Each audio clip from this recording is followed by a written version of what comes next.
Chapter 8. Will and Crowley slipped quietly away from the other rangers, the sandy-haired commandant leading the way through the trees to a small, quiet glade. When he was sure there was nobody else within earshot, Crowley stopped and sat on a tree stump, looking up quizzically at Will. "Disappointed that I left you in Seacliff?" he asked. "No, not at all," Will answered hurriedly. Then, as Crowley continued to look at him, he smiled ruefully. "Well, perhaps a little, Crowley. It's awfully quiet there, you know." "Some people might not think that's a bad thing. We are supposed to keep peace in the kingdom, after all," Crowley said. Will shifted his feet awkwardly. "I know, it's just that—" He hesitated, and Crowley nodded his understanding. Will had crammed a lot of excitement into his relatively short life. The fight with the Kolkara, the destruction of Morgorath's secret bridge, and his subsequent kidnapping by Scandian pirates. Then he'd escaped from captivity, played a pivotal role in the battle for Scandia, and returned home in triumph. Since then, he'd helped rescue the Scandian Obial from desert bandits and staved off a Scotty invasion at Norgate. With a history like that, it was small wonder that he'd developed a taste for adventure, and that he'd found the uneventful life at Seacliff more than a little restricting. "I understand," Crowley told him. "You don't need to explain. But I have to admit that I haven't been totally forthcoming with you." He paused, and Will looked at him curiously. "Forthcoming?" Crowley made an awkward gesture with one hand. "There's something I've been meaning to discuss with you," he said. "I think it's important, and I think it's a big opportunity for you. But you may not agree.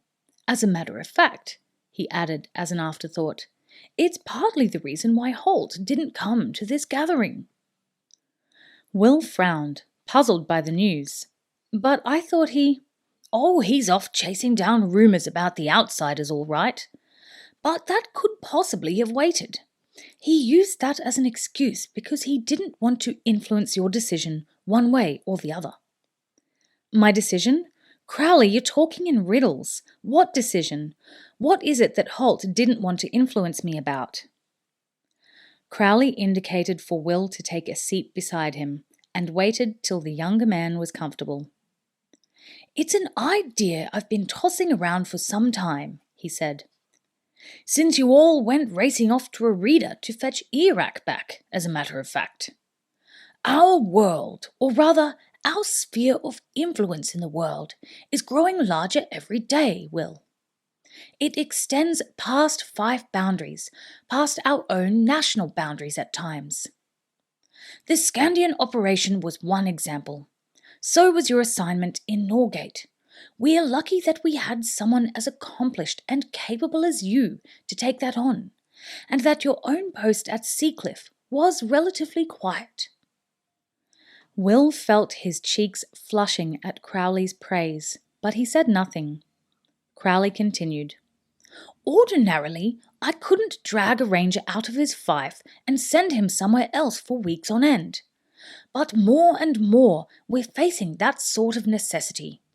Some day soon, for example, someone's going to have to go to Scandia to see how the treaty arrangement is working, how our archers are faring over there. Who do I send? You? Halt?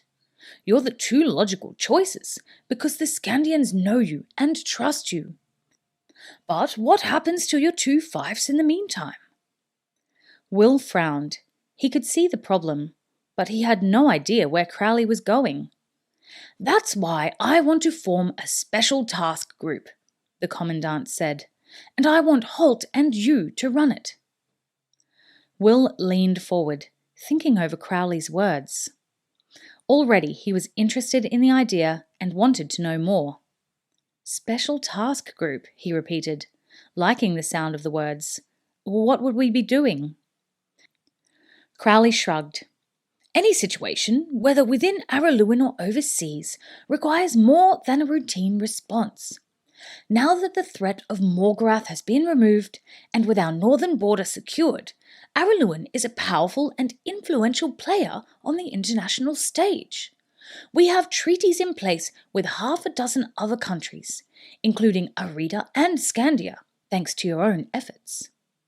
I'd like to think, and the king agrees with me, that we could have a small team ready to respond to any emergency that might crop up. Incidentally, I'd see Horace as part of that team as well. In the past, the three of you have pulled off some amazing successes. He'd remain based at Araluen until such time as he was needed. Then he'd be detached to work with you and Halt, and you'd be able to recruit other people as you needed them. And I'd be based where exactly? Will asked. Crowley's face showed a hint of concern. He hesitated before he answered. That's the problem. We can detach one knight from the Royal Guard without too much trouble. But we can't have two fiefs, yours and Halt's, left without their rangers for extended periods of time. You'd have to give up Seacliff. Oh, Will said. Seacliff might be an unexciting little fief, but it was his. He represented the king's authority on the sleepy little island, and, as much as he had been anxious for change earlier in the evening, the thought of simply giving it up came as a wrench to him. Exactly, Crowley said, reading his thoughts. That's why Halt didn't want to be here when you decided. He knows that having your own fief is a big thing for a ranger. It means independence and authority, and he didn't want you to be influenced by his presence when I put this to you. He said he'd love to have you back at Redmont, but it had to be your decision to— Back at Redmont? Will said eagerly. You didn't mention that. Crowley frowned, then nodded. No, I suppose I didn't. Well, that was the plan. You'd take over Halt's cabin.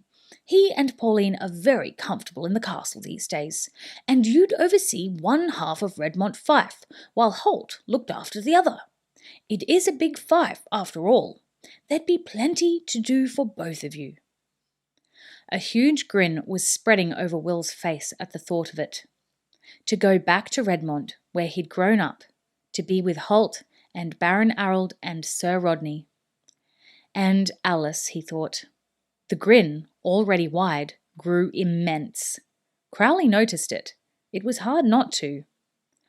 I assume from the ridiculously happy look on your face that the idea meets with a certain amount of approval, he said.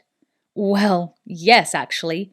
It certainly does, but— A thought struck him, and he frowned at it. Crowley gestured for him to continue. Problem? He prompted. Redmont is an important fief, Will began. You can hardly leave that without a ranger in place if Halt and I have to attend to matters somewhere else. Crowley beamed at him. I was hoping you'd raise that. Now I get a chance to show you what an administrative genius I am. Gillen's new fief adjoins the northeastern border of Redmont. In fact, Castle Whitby is less than 10 kilometres from the border. He raised a hand to still Will's instant question. Yes, I know. Whitby is an important fief too. So that's why, if you agree to all of this, Alan will base himself at Whitby rather than Castle Araluen. He can still attend to paperwork and administration for me, and he'll be on hand if you and Halt are called away. In such a case, Gillen moves into Redmont fief. Which he is familiar with anyway, Will interrupted. Exactly! He served his apprenticeship there after all. Then Alan can resume temporary duty as Ranger of Whitby. And of course, young Clark will take your place at Seacliff. Didn't I say I'm a genius? He spread his hands as if looking for praise. Will nodded acknowledgement. I have to agree. Crowley instantly became serious. Of course, we're lucky that at the moment we're blessed with a wealth of talented people.